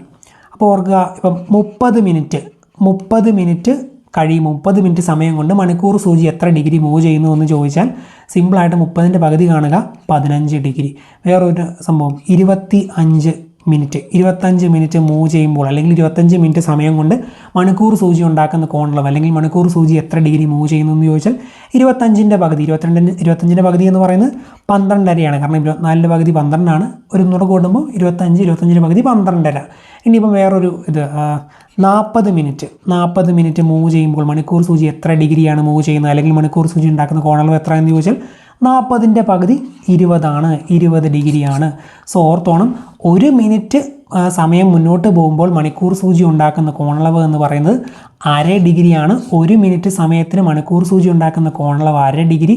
എന്നാൽ ഒരു മിനിറ്റ് മൂവ്മെൻറ്റ് ചെയ്യുമ്പോൾ മിനിറ്റ് സൂചി ഉണ്ടാക്കുന്ന കോണളവ് എന്ന് പറയുന്നത് 6 ഡിഗ്രിയാണെന്ന് ഓർക്കുക. ചോദ്യം നോക്കി അതനുസരിച്ച് ഗുണിച്ച് പരീക്ഷയിൽ ചോദ്യത്തിന് ഉത്തരം എഴുതുക. കൺഫ്യൂഷൻ വരാവുന്നതാണ്, പക്ഷേ മനസ്സിലാക്കി പോയാൽ സിമ്പിളായിട്ട് ഉത്തരം എഴുതാൻ സാധിക്കും. ഓക്കെ, ഇനി നമുക്കൊരു ചോദ്യത്തിലേക്ക് പോവാം. 10:10 മുതൽ 10:30 വരെ മിനിറ്റ് സൂചി നീങ്ങുന്ന കോണളവ് എത്ര എന്നാണ് ചോദിച്ചിരിക്കുന്നത്. എന്ന് വെച്ചാൽ 10:10 മുതൽ 10:30 വരെ ആ ക്ലോക്ക് നിങ്ങളുടെ മനസ്സിലേക്ക് സമയം കൊണ്ടുവരും. ഏകദേശം ചിത്രയിലും കുഴപ്പമില്ല. 10 മിനിറ്റിൽ നിന്ന് 30 മിനിറ്റ് ആകാൻ ടോട്ടൽ എടുക്കുന്ന എത്രയാണ്? 10:10 നിന്ന് 10:30 വരെ ആകാൻ ടോട്ടൽ എടുക്കുന്ന സമയമെന്ന് പറയുന്നത് 20 മിനിറ്റാണ്. 10:10 നിന്ന് 10:30 ആകാൻ ടോട്ടൽ എടുക്കുന്ന സമയമെന്ന് പറയുന്നത് 20 മിനിറ്റ് ആണല്ലേ. അപ്പോൾ 20 മിനിറ്റ് സൂചി നീങ്ങുന്ന കോണളവ് എത്ര എന്നാണ് ചോദിച്ചിരിക്കുന്നത്. ഇത് 20 മിനിറ്റ് കൊണ്ട് മിനിറ്റ് സൂചി നീങ്ങുന്ന കോണളവ്. അപ്പോൾ മിനിറ്റ് സൂചിയാണെങ്കിൽ മിനിറ്റ് തന്നിട്ട് കോണളവ് കാണാൻ പറഞ്ഞാൽ എന്താണ് ചെയ്യേണ്ടത്? തന്നിരിക്കുന്ന നമ്പറിനെ 6 കൊണ്ട് ഗുണിക്കുക. 20 × 6 6 12 120 ഡിഗ്രിയാണ്. സോ 10:10 മുതൽ 10:30 വരെ മിനിറ്റ് സൂചി നീങ്ങുമ്പോൾ ഉണ്ടാക്കുന്ന കോണളവ് എന്ന് പറയുന്നത് 120 ഡിഗ്രിയാണ്. 120 ഡിഗ്രിയാണ് ഉണ്ടാക്കുന്നത്. ഇനി അടുത്ത ചോദ്യം, 2:41 മുതൽ 2:54 വരെ മിനിറ്റ് സൂചി നീങ്ങുന്ന കോണളവ് എത്ര എന്നാണ് ചോദിച്ചിരിക്കുന്നത്.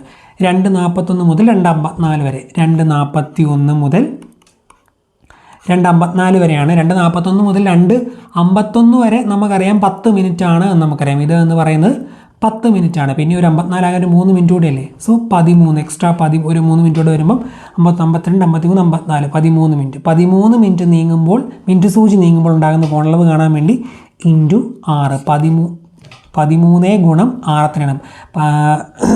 6 × 10 60 ആണ്. പിന്നെ 6 × 3 18 ആണ്. 60 18 88 സോറി 60 18 78 78. അപ്പം 13 × 6 78 ആണ്. 78 ഡിഗ്രിയാണ് ഇതുണ്ടാക്കുന്ന കോണളവ് എന്ന് മനസ്സിലാക്കുക. 78 ഡിഗ്രി. ഇനി അടുത്ത ഒരു ചോദ്യം, 8:08 മുതൽ 8:40 വരെ മിനിറ്റ് സൂചി നീങ്ങുന്ന കോണളവ് എത്ര എന്നാണ് ചോദിച്ചിരിക്കുന്നത്. 8:8 18 8:28 8:38 8:38 ആകുമ്പോൾ 30 ഡിഗ്രി ആയി. 8:40 ആകുമ്പോൾ 30 ഡിഗ്രി അല്ല 30 മിനിറ്റ് ആയി. 32 മിനിറ്റ് ആണ്. 8:08 നിന്ന് 8:40 ആകാൻ എടുക്കുന്ന സമയം എന്ന് പറയുന്നത് 32 മിനിറ്റ്. 8:08 കഴിഞ്ഞ് 8:18 ആകാൻ 10 മിനിറ്റ്. 8:28 ആകാൻ 20 മിനിറ്റ്. 8:38 ആകാൻ 30 മിനിറ്റ്. 38 കൂടി 2 മിനിറ്റ് കൂടെ കൂടുമ്പോൾ 8:40 ആയി. സോ 32 മിനിറ്റ് എടുക്കും 8:08 നിന്ന് 8:40 ആകാൻ. അപ്പോൾ 32 മിനിറ്റ് കൊണ്ട് മിനിറ്റ് സൂചി നീങ്ങുന്ന ഡിഗ്രി കാണാൻ വേണ്ടി എന്ത് ചെയ്യണം? 32 × 6 ഇപ്പോൾ എന്ത് ചെയ്യണം 32 ഗുണം 6 6 2 12 ശിഷ്ടം 1 6 3 18 1 19 ഗുണിച്ച് കാണിച്ചെന്നുള്ളൂ. ഇതൊക്കെ മനസ്സിൽ കാൽക്കുലേറ്റ് ചെയ്യാം. സോ 192 ഡിഗ്രിയാണ് ഇത്രയും മൂവ് ചെയ്യുമ്പോൾ ഉണ്ടാക്കുന്ന കോണളവ് എന്ന് മനസ്സിലാക്കുക. ഓക്കെ, ക്ലോക്കിലെ മിനിറ്റ് സൂചി അര മിനിറ്റിന് ഉണ്ടാക്കുന്ന കോണളവ് എത്ര എന്നാണ് ചോദിച്ചിരിക്കുന്നത്. ഒരു മിനിറ്റിന് മിനിറ്റ് സൂചി ഉണ്ടാക്കുന്ന കോണളവ് എന്ന് പറയുന്ന 6 ഡിഗ്രി എന്ന് പഠിച്ചിട്ടുണ്ട്. അങ്ങനെയാണെങ്കിൽ അര മിനിറ്റ് എന്ന് വെച്ചാൽ 1/2 1ൻ്റെ പകുതി അര മിനിറ്റിന് എത്രയായിരിക്കും? 6ൻ്റെ പകുതി 6/2 that is equal to 3 degree. So അര മിനിറ്റ് നീങ്ങുമ്പോൾ മിനിറ്റ് സൂചി ഉണ്ടാക്കുന്ന കോണളവ് എന്ന് പറയുന്നത് 3 ഡിഗ്രിയാണ്. അര മിനിറ്റ് നീങ്ങുമ്പോൾ മിനിറ്റ് സൂചി ഉണ്ടാക്കുന്ന കോണളവ് എന്ന് പറയുന്നത് 3 ഡിഗ്രിയാണ്. ക്ലോക്കിലെ മിനിറ്റ് സൂചി അരമണിക്കൂറിനുണ്ടാക്കുന്ന കോണളവ് എത്ര എന്നാണ് ചോദിച്ചിരിക്കുന്നത്. അരമണിക്കൂർ എന്ന് പറയുന്നത് 30 മിനിറ്റ് അല്ലേ? അരമണിക്കൂർ, ക്ലോക്കിലെ മിനിറ്റ് സൂചി അരമണിക്കൂറിനുണ്ടാക്കുന്ന കോണളവ് എന്ന് വെച്ചാൽ 30 മിനിറ്റിനുണ്ടാക്കുന്ന കോണളവ് ദാറ്റ് ഈസ് ഈക്വൽ ടു 30 × 6 6 3 18 180 ഡിഗ്രിയാണ്. ക്ലോക്കിലെ മിനിറ്റ് സൂചി അരമണിക്കൂറിനുണ്ടാക്കുന്ന കോണളവ് എന്ന് പറയുന്നത് 180 ഡിഗ്രിയാണ്. ക്ലോക്കിലെ മിനിറ്റ് സൂചി ഒരു ദിവസം മുഴുവൻ നീങ്ങുന്ന കോണളവ് എത്ര എന്നാണ് ചോദിച്ചിരിക്കുന്നത്. ക്ലോക്കിലെ മിനിറ്റ് സൂചി ഒരു ദിവസം നീങ്ങുന്ന എത്രയാണ്? 24 മണിക്കൂറാണ്. ഒരു ദിവസം മൊത്തം 24 മണിക്കൂറാണ്. നമുക്കറിയാം ഒരു മണിക്കൂർ 60 മിനിറ്റ് നീങ്ങുമ്പോൾ എത്രയായിരിക്കും? 60 × 6 ആയിരിക്കും ടോട്ടൽ അത് നീങ്ങുന്ന സംഭവം എന്ന് പറയുന്നത്. അത് നമ്മൾ 360 ഡിഗ്രി എന്ന് പഠിച്ചിട്ടുണ്ട്. ഒരു മണിക്കൂർ മിനിറ്റ് സൂചി നീങ്ങുമ്പോൾ 360 ഡിഗ്രിയാണ് നീങ്ങുന്നത് എന്ന് പറഞ്ഞു. അങ്ങനെയാണെങ്കിൽ 24 മണിക്കൂർ നീങ്ങുമ്പോൾ എത്രയാണ്? ഒരു മണിക്കൂർ 1 അവർ നീങ്ങുമ്പോൾ 360 ഡിഗ്രി. അങ്ങനെയാണെങ്കിൽ 24 മണിക്കൂർ നീങ്ങുമ്പോൾ 24 × 360 ഡിഗ്രിയാണ്, അല്ലെങ്കിൽ 360 അതിൻ്റെ ഉത്തരം എന്ന് പറയുന്നത്. അത് കാൽക്കുലേറ്റ് ചെയ്യുമ്പോൾ എത്ര വരും? ഒരു സെക്കൻഡ്. 24 × 360 അല്ലേ? 24 × 360 വരുമ്പം ഓക്കെ, അത് 8640 എന്ന് വരും. 8640 നിങ്ങളൊന്ന് ചെയ്ത് നോക്കുക. അപ്പോൾ 24 മണിക്കൂർ നീങ്ങുമ്പോൾ 8640 ഡിഗ്രി ആയിരിക്കും ഇതുണ്ടാക്കുന്ന മിനിറ്റ് സൂചി ഉണ്ടാക്കുന്ന കോണളവ് എന്ന് മനസ്സിലാക്കുക. നെക്സ്റ്റ് 8:05 മുതൽ 8:34 വരെ 8:05 മുതൽ 8:34 വരെ മണിക്കൂർ സൂചി തിരിയുന്ന കോണളവ് എന്ന് വെച്ചാൽ 8:05 തൊട്ട് 8:15 വരെ 10 മിനിറ്റ്, 25 വരെ 20 മിനിറ്റ്, 35 വരെ 30 മിനിറ്റ്, പക്ഷേ 34 വരെ ഉള്ളൂ. സോ 29 മിനിറ്റ് നീങ്ങുമ്പോൾ മണിക്കൂർ സൂചി തിരിയുന്ന കോണളവ്. മണിക്കൂർ സൂചിയാണ്. സോ എന്ത് ചെയ്യണം? പകുതി കാണുക. 29ൻ്റെ പകുതി നമുക്കറിയാം 30ൻ്റെ പകുതി 15 എന്നറിയാം.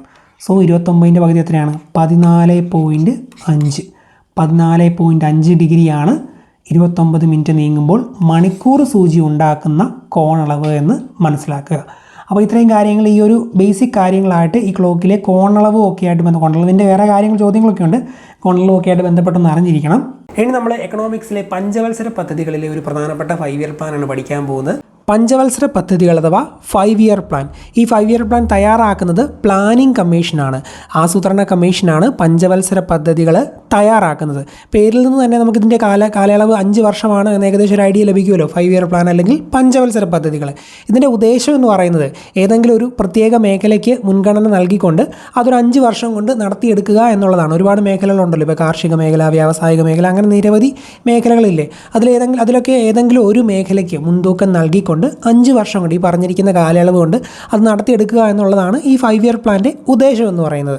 പഞ്ചവത്സര പദ്ധതിയുടെ പ്രധാന ലക്ഷ്യങ്ങൾ എന്ന് പറയുന്നത് സാമ്പത്തിക വളർച്ച, സമത്വം, ആധുനികവൽക്കരണം, സാശ്രയത്വം എന്നിവയാണ്. സാമ്പത്തിക വളർച്ച, സമത്വം, ആധുനികവൽക്കരണം, സാശ്രയത്വം എന്നിവയാണ് പഞ്ചവത്സര പദ്ധതിയുടെ പ്രധാന ലക്ഷ്യങ്ങൾ. ഈ സാമ്പത്തിക വളർച്ച എന്ന് പറയുന്നത് രാജ്യത്തെ മൊത്തം സാധനങ്ങളുടെയും സേവനങ്ങളുടെയും ഉൽപ്പാദന വർധനവ് അർത്ഥമാക്കുന്നതാണ് ഈ സാമ്പത്തിക വളർച്ച എന്ന് പറയുന്നത്. അങ്ങനെയാണല്ലോ സാമ്പത്തികമായി വളരുന്നതെന്ന് പറയുന്നത്. പിന്നെ ആധുനികവൽക്കരണം എന്ന് പറയുന്നത് എന്തായിരിക്കും? മോഡേണൈസേഷൻ എന്ന് പറയുന്നത് പുതിയ ആധുനികമായിട്ടുള്ള സാങ്കേതിക വിദ്യ ഉപയോഗിച്ച് ഓരോ കാര്യങ്ങൾ രാജ്യത്തിൽ ചെയ്യുക, അതൊക്കെയായിട്ട് ബന്ധപ്പെട്ടതാണ് ഈ ആധുനികവൽക്കരണം എന്ന് പറയുന്നത്. പിന്നെ സാശ്രയത്വം എന്ന് പറയുന്നത് എന്താ പറയുക, എല്ലാ മേഖലയിലും ഒരു സ്വയം പര്യാപ്തത നേടാനും വിദേശ ആൾക്കാരുടെ സഹായമില്ലാതെ തന്നെ നമുക്ക് സ്വന്തമായിട്ട് എല്ലാം സെറ്റ് ചെയ്യാനുള്ള ഒരു സംഭവമാണ് ഈ സാശ്രയത്വം എന്ന് പറയുന്നത്. അതുപോലെ സമത്വം എന്ന് പറഞ്ഞാൽ ഇന്ത്യയിലെ എല്ലാ പൗരന്മാർക്കും ഈക്വാലിറ്റി, എല്ലാ രീതിയിലും ആഹാരവും വസ്ത്രവും പാർപ്പിടവും വിദ്യാഭ്യാസവും കുടിവെള്ളവും ആരോഗ്യ രക്ഷ തുടങ്ങിയ എല്ലാ സംഭവങ്ങളും നിറവേറ്റാൻ വേണ്ടിയുള്ള ഒരു ഇതാണ് ഈ സമത്വം എന്ന് പറയുന്നത്. അപ്പോൾ ഇതൊക്കെയാണ് ഈ പഞ്ചവത്സര പദ്ധതിയുടെ ലക്ഷ്യങ്ങളെന്ന് പറയുന്നത്. സാമ്പത്തിക വളർച്ച, സമത്വം, ആധുനികവൽക്കരണം, സാശ്രയത്വം. ടേംസ് ഒന്ന് ഓർത്തിരിക്കണം. പഞ്ചവത്സര പദ്ധതി അഥവാ 5 ഇയർ പ്ലാൻസിൻ്റെ ലക്ഷ്യമെന്ന് പറയുന്നത് സാമ്പത്തിക വളർച്ച, സമത്വം, ആധുനികവൽക്കരണം, സാശ്രയത്വം. PSC എപ്പോഴും പണ്ട് മുതലേ ചോദിച്ചു വന്നിരുന്ന 5 ഇയർ പ്ലാൻസ് അല്ലെങ്കിൽ പഞ്ചവത്സര പദ്ധതിയുമായി ബന്ധപ്പെട്ട ഒരു ചോദ്യമുണ്ട്. ഈ പഞ്ചവത്സര പദ്ധതി എന്ന ആശയം ഇന്ത്യ കടമെടുത്തിട്ടുള്ളത് ഏത് രാജ്യത്ത് നിന്നാണ് അല്ലെങ്കിൽ എവിടെ നിന്നാണ് എന്ന്. അത് USSRൽ നിന്നാണ്. സോവിയറ്റ് യൂണിയൻ അഥവാ USSRൽ നിന്നാണ് പഞ്ചവത്സര പദ്ധതി അഥവാ 5 ഇയർ പ്ലാൻ എന്ന ആശയം ഇന്ത്യ കടമെടുത്തിരിക്കുന്നത്. പഞ്ചവത്സര പദ്ധതി അഥവാ 5 ഇയർ പ്ലാൻ എന്ന ആശയം ഇന്ത്യ കടമെടുത്തിരിക്കുന്നത് സോവിയറ്റ് യൂണിയൻ അഥവാ USSRൽ നിന്നാണ്. പഞ്ചവത്സര പദ്ധതി ലോകത്താദ്യമായി നടപ്പിലാക്കിയത് ജോസഫ് സ്റ്റാലിനാണ്. 1928 ജോസഫ് സ്റ്റാലിനാണ് പഞ്ചവത്സര പദ്ധതി ലോകത്ത് ആദ്യമായി നടപ്പിലാക്കിയത് എന്ന് നിങ്ങൾ ഓർത്തിരുന്നോണം. അതുപോലെ ഇന്ത്യൻ പഞ്ചവത്സര പദ്ധതികൾക്ക് ഒരു പ്രത്യേകതയുണ്ട്. പേഴ്സ്പെക്റ്റീവ് പ്ലാൻ എന്ന് പറയും. പരിപ്രേക്ഷ്യ പദ്ധതി, പേഴ്സ്പെക്റ്റീവ് പ്ലാൻ. ഇന്ത്യൻ പഞ്ചവത്സര പദ്ധതികൾ 5 വർഷം കൊണ്ട് നേടേണ്ട പ്രത്യേക ലക്ഷ്യങ്ങൾക്ക് പുറമെ 20 വർഷം കൊണ്ട് നേടേണ്ട ലക്ഷ്യങ്ങളും ഉൾക്കൊള്ളുന്നു. ഇത്തരം ദീർഘകാല പദ്ധതികൾ അറിയപ്പെടുന്നതാണ് ഈ പരിപ്രേക്ഷ്യ പദ്ധതി അഥവാ പേഴ്സ്പെക്റ്റീവ് പ്ലാൻ. 5 വർഷം കൊണ്ടാണെന്ന് പറഞ്ഞാലും 20 വർഷം കൊണ്ട് നേടേണ്ട കാര്യങ്ങളും ഇതിനകത്ത് ഇൻകോർപ്പറേറ്റ് ചെയ്താണ് ഈ പരിപാടി നടത്തുന്നത്. അപ്പോൾ അതുകൊണ്ടാണ് ഇതിനെ പേഴ്സ്പെക്റ്റീവ് പ്ലാൻ അഥവാ പരിപ്രേക്ഷ്യ പദ്ധതി എന്ന് പറയുന്നത് ഇന്ത്യൻ പഞ്ചവത്സര പദ്ധതിക്ക്. അപ്പോൾ എന്തുകൊണ്ടാണ് ഇന്ത്യൻ പഞ്ചവത്സര പദ്ധതി അല്ലെങ്കിൽ ഈ പേഴ്സ്പെക്റ്റീവ് പ്ലാൻ അഥവാ പരിപ്രേക്ഷ്യ പഞ്ചവത്സര പദ്ധതി എന്നുകൊണ്ട് പറയുന്നതുകൊണ്ട് ഉദ്ദേശിക്കുന്നത് വെച്ചാൽ 5 വർഷം കൊണ്ട് നേടേണ്ട കാര്യങ്ങളെ കൂടാതെ 20 വർഷം കൊണ്ട് നേടേണ്ട സംഭവങ്ങളും ഇതിനകത്തുണ്ട്. അതുകൊണ്ടാണ് പേഴ്സ്പെക്റ്റീവ് പ്ലാൻ എന്ന് പറയുന്നതെന്ന് മനസ്സിലാക്കിയിരിക്കുക. ഈ പേഴ്സ്പെക്റ്റീവ് പ്ലാൻ അടിസ്ഥാനമായി വർത്തിക്കുന്നത് പഞ്ചവത്സര പദ്ധതികളാണ്. 5 വർഷം കൊണ്ട് നേടേണ്ടത് 20 വർഷം കൊണ്ട് നേടേണ്ട ഈ ഒരു സംഭവം സെറ്റാക്കുന്നത് പഞ്ചവത്സര പദ്ധതികളാണ്. ഇന്ത്യൻ പഞ്ചവത്സര പദ്ധതിയുടെ ഒരു പ്രത്യേകതയാണത്. ഇനി നമുക്ക് പയ്യെ ചോദ്യം ചോദിക്കുന്ന പ്രധാനപ്പെട്ട മേഖലകളിലേക്ക് പയ്യെ കിടക്കാം. ഏതെങ്കിലും ഈ 1-ാം പഞ്ചവത്സര പദ്ധതി, 2-ാം പഞ്ചവത്സര പദ്ധതി അങ്ങനെയുള്ള 5 ഇയർ പ്ലാനുകളിൽ നിന്നാണ് 90% ചോദ്യങ്ങൾ വരുന്നത്. അപ്പോൾ അതൊക്കെ എല്ലാം പഠിച്ചിരുന്നോണം. ഏറ്റവും പ്രധാനപ്പെട്ട പഞ്ചവത്സര പദ്ധതികളിലൊന്നായ 1-ാം പഞ്ചവത്സര പദ്ധതിയാണ് ആദ്യം നമ്മൾ പഠിക്കാൻ പോകുന്നത്. 1-ാം പഞ്ചവത്സര പദ്ധതി അഥവാ ഫസ്റ്റ് 5 ഇയർ പ്ലാൻ. ഫസ്റ്റ് അല്ലേ, ഒന്നാമത്തെ അല്ലേ. അപ്പോൾ അത് 1-ാമത്തെ വർഷമാണ് എന്ന് ഓർക്കുക. 1951, ഒന്നാമത്തെ വർഷം 51 അല്ലേ. സ്വാതന്ത്ര്യം കിട്ടിയതിന് ശേഷം അവസാനം വരുന്ന ആദ്യത്തെ വർഷം 51ആണ്. സോ 1951 തുടങ്ങി 5 വർഷം 56 വരെയാണ് 1-ാം പഞ്ചവത്സര പദ്ധതി. കാലയളവ് പെട്ടെന്ന് ഓർത്തിരിക്കാമല്ലോ. ഇത് അവതരിപ്പിച്ചത് ജവഹർലാൽ നെഹ്റുവാണ്. പാർലമെൻറ്റിൽ 1-ാം പഞ്ചവത്സര പദ്ധതി അവതരിപ്പിച്ചത് ജവഹർലാൽ നെഹ്റുവാണ്. 51 ഏപ്രിൽ 1 മുതൽ 56 മാർച്ച് 1 വരെയാണ് ഈ 1-ാം പഞ്ചവത്സര പദ്ധതിയുടെ കാലഘട്ടം. 1-ാം പഞ്ചവത്സര പദ്ധതി പ്രാധാന്യം നൽകിയിരുന്ന മേഖലകൾ അല്ലെങ്കിൽ ഇതിൻ്റെ പ്രധാന മേഖലകൾ എന്ന് പറയുന്നത് കൃഷി, ജലസേചനം, വൈദ്യുതീകരണം, ഗതാഗതം, വിലസ്ഥിരത എന്നിവയാണ്. ഓർക്കുക, 1-ാം പഞ്ചവത്സര പദ്ധതി പ്രാധാന്യം നൽകിയിരുന്ന മേഖലകൾ കൃഷി, ജലസേചനം, വൈദ്യുതീകരണം, ഗതാഗതം, വിലസ്ഥിരത എന്നിവയൊക്കെയാണ് എന്ന് ഓർത്തിരിക്കുക. കാർഷിക പദ്ധതി എപ്പോഴും PSC ചോദിക്കുന്നതാണ്. കാർഷിക പദ്ധതി എന്നറിയപ്പെടുന്നത് ഏത് പഞ്ചവത്സര പദ്ധതിയാണ്? അത് 1-ാം പഞ്ചവത്സര പദ്ധതിയാണ്. First 5 year plan. ആദ്യം കൃഷിയല്ലേ എല്ലാത്തിൻ്റെ അടിത്തറ എന്ന് ഓർക്കാമല്ലോ. ഇപ്പോൾ 1-ാമത്തേത് കൃഷി തന്നെ. കാർഷിക പദ്ധതി എന്നറിയപ്പെടുന്നത് 1-ാം പഞ്ചവത്സര പദ്ധതിയാണ്. അതുപോലെ തന്നെ ഹറോഡ് ഡോമർ മോഡൽ, ടേം ഓർത്തിരിക്കുക. ഹറോഡ് ഡോമർ മോഡൽ എന്നറിയപ്പെടുന്നതും 1-ാം പഞ്ചവത്സര പദ്ധതിയാണ്. ഹറോഡ് ഡോമർ മോഡൽ എന്നറിയപ്പെടുന്നത് 1-ാം പഞ്ചവത്സര പദ്ധതിയാണ്. ഇതിൻ്റെ നടത്തിപ്പിലൊക്കെ പ്രധാന പങ്ക് വഹിച്ച ഒരു മലയാളിയുണ്ട്. അയാളുടെ പേര് ഓർത്തിരിക്കണം. അദ്ദേഹത്തിൻ്റെ KN രാജാണ്. 1-ാം പഞ്ചവത്സര പദ്ധതിയുടെ നടത്തിപ്പിൽ പ്രധാന പങ്ക് വഹിച്ച മലയാളിയാണ് KN രാജ്. അതുപോലെ ഇതിൻ്റെ ആമുഖം തയ്യാറാക്കിയത്, 1-ാം പഞ്ചവത്സര പദ്ധതിയുടെ ആമുഖം തയ്യാറാക്കിയത് ആരാ എന്ന് ചോദിച്ചാലും ഈ മലയാളിയായ KN രാജ് തന്നെയാണ്. അപ്പോൾ 1-ാം പഞ്ചവത്സര പദ്ധതിയുടെ നടത്തിപ്പിൽ പ്രധാന പങ്ക് വഹിച്ച മലയാളിയാണ് KN രാജ്. അതുപോലെ ഇതിൻ്റെ ആമുഖം തയ്യാറാക്കിയതും KN രാജ് തന്നെയാണെന്ന് ഓർത്തിരിക്കുക. അപ്പോൾ ഈ ഒരു 1-ാം പഞ്ചവത്സര പദ്ധതി കാലത്ത് നടപ്പിലാക്കപ്പെട്ട പ്രധാന പ്രവർത്തനങ്ങളും കാര്യങ്ങളൊക്കെയാണ് ഇനി പറയാൻ പോകുന്നത്. കുടുംബാസൂത്രണത്തിന് പ്രാധാന്യം നൽകിയ പഞ്ചവത്സര പദ്ധതിയായിരുന്നു ഇത്. കുടുംബാസൂത്രണത്തിന് പ്രാധാന്യം നൽകിയ ഒരു പഞ്ചവത്സര പദ്ധതിയായിരുന്നു 1-ാം പഞ്ചവത്സര പദ്ധതി. നമ്മൾ നേരത്തെ പറഞ്ഞു കൃഷി, ജലസേചനം, വൈദ്യുതീകരണം, ഗതാഗതം, വിലസ്ഥിരതയൊക്കെയായിരുന്നു ഇതിന് 1-ാം പഞ്ചവത്സര പദ്ധതി പ്രാധാന്യം നൽകിയ മേഖലകളെന്ന്. ആ കൂട്ടത്തിൽ തന്നെ കുടുംബാസൂത്രണത്തിന് പ്രാധാന്യം നൽകിയ ഒരു പഞ്ചവത്സര പദ്ധതിയും കൂടിയായിരുന്നു ഈ 1-ാം പഞ്ചവത്സര പദ്ധതി.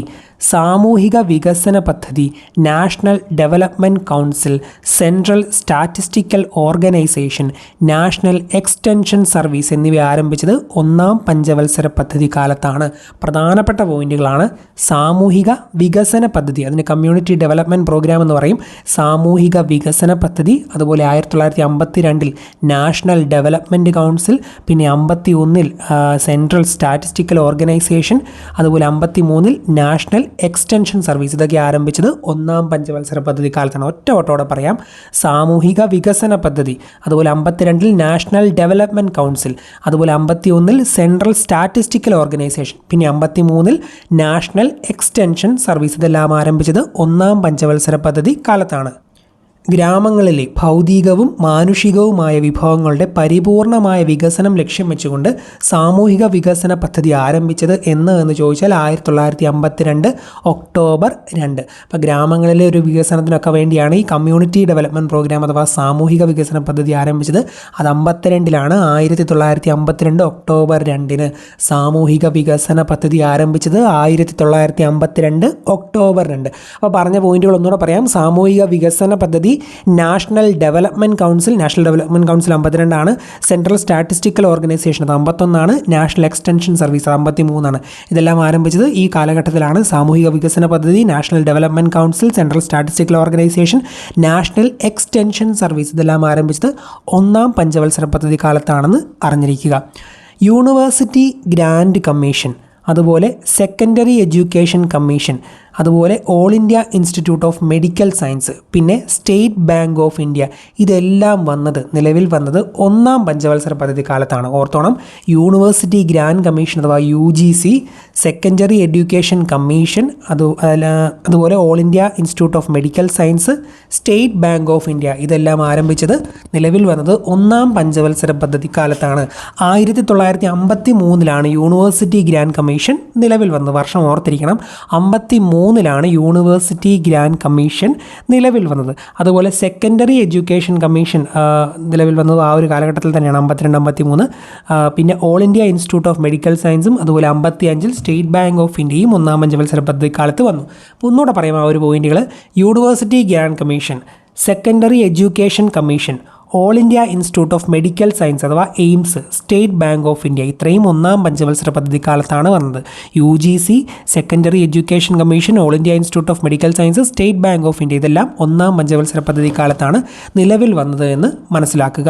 5 IITകൾ സ്ഥാപിതമായത് ഏത് പഞ്ചവത്സര പദ്ധതിയുടെ കാലത്താണെന്ന് PSC ചോദിച്ചിട്ടുണ്ട്. അത് ഓർത്തോണം, ഒന്നാം പഞ്ചവത്സര പദ്ധതി കാലത്താണ്. ഒന്നാം പഞ്ചവത്സര പദ്ധതി കാലത്ത് ആദ്യത്തെ 5 IITകളും വന്നു. 5 IITകൾ സ്ഥാപിതമായത് ഒന്നാം പഞ്ചവത്സര പദ്ധതി കാലത്ത്. ഏതൊക്കെയാണ് ഈ 5 IITകൾ? ഖരഗ്പൂർ, ബോംബെ, മദ്രാസ്, കാൺപൂർ, ഡൽഹി ഇതൊക്കെയാണ് 5 IITകൾ. അപ്പോൾ 5 IITകളും സ്ഥാപിതമായത് ഒന്നാം പഞ്ചവത്സര പദ്ധതി കാലത്താണ്. ഖരഗ്പൂർ, ബോംബെ, മദ്രാസ്, കാൺപൂർ, ഡൽഹി. ആദ്യത്തെ 5 IITയും ആദ്യത്തെ 5 വർഷം നീളുന്ന പഞ്ചവത്സര പദ്ധതി കാലത്ത് ഒന്നാം പഞ്ചവത്സര പദ്ധതി കാലത്താണ് 5 IITകളും വന്നത്. ഖരഗ്പൂർ, ബോംബെ, മദ്രാസ്, കാൺപൂർ, ഡൽഹി ഇതൊക്കെയാണ് ആ 5 IITകൾ. സൂക്ഷ്മ ചെറുകിട ഗ്രാമീണ മേഖലകളെ ശാക്തിപ്പെടുത്തുന്നതിനായി കാർവേ കമ്മിറ്റി രൂപീകരിച്ച വർഷം ഏത് എന്ന് ചോദിക്കും. അത് 1955. കാർവേ കമ്മിറ്റി രൂപീകരിച്ചത് 1955. കാർവേ കമ്മിറ്റി 55. ചെറുകിട ഗ്രാമീണ മേഖലകളെ ശാക്തിപ്പെടുത്താനൊക്കെ വേണ്ടിയാണ് ഈ കാർവേ കമ്മിറ്റി, ചെറുകിട ഗ്രാമീണ മേഖലകളെ ശാക്തിപ്പെടുത്താൻ കാർവേ കമ്മിറ്റി 1955 രൂപീകരിച്ചത്. ഒന്നാം പഞ്ചവത്സര പദ്ധതി കാലത്ത് കേരളത്തിൽ തോട്ടപ്പള്ളി സ്പിൽവേ നിർമ്മിച്ചു. തോട്ടപ്പള്ളി സ്പിൽവേ നിർമ്മിച്ചത് എന്നാണ് നമ്മൾ കേരള ജിയോഗ്രഫിയിലൊക്കെ പഠിക്കുന്നുണ്ട്. 55 ഏത് പഞ്ചവത്സര പദ്ധതിയാണ്? ഒന്നാം പഞ്ചവത്സര പദ്ധതിയാണ്. അപ്പോൾ ഒന്നാം പഞ്ചവത്സര പദ്ധതി കാലത്താണ് തോട്ടപ്പള്ളി സ്പിൽവേ നിർമ്മിച്ചത്. ഒന്നാം പഞ്ചവത്സര പദ്ധതി കാലത്ത് തോട്ടപ്പള്ളി സ്പിൽവേ നിർമ്മിച്ചു. ഇന്ത്യയിൽ വൻകിട ജലസേചന പദ്ധതികൾ സ്ഥാപിച്ച പഞ്ചവത്സര പദ്ധതി ഏത് എന്ന് ചോദിക്കാം. അത് ഒന്നാം പഞ്ചവത്സര പദ്ധതിയാണ്. ഈ ഒരു കാലത്ത് ആരംഭിച്ച വൻകിട ജലസേചന പദ്ധതികളാണ് ഭക്രാനങ്കൽ, ഹിരാക്കുത്ത്, ദാമോദർ വാലി.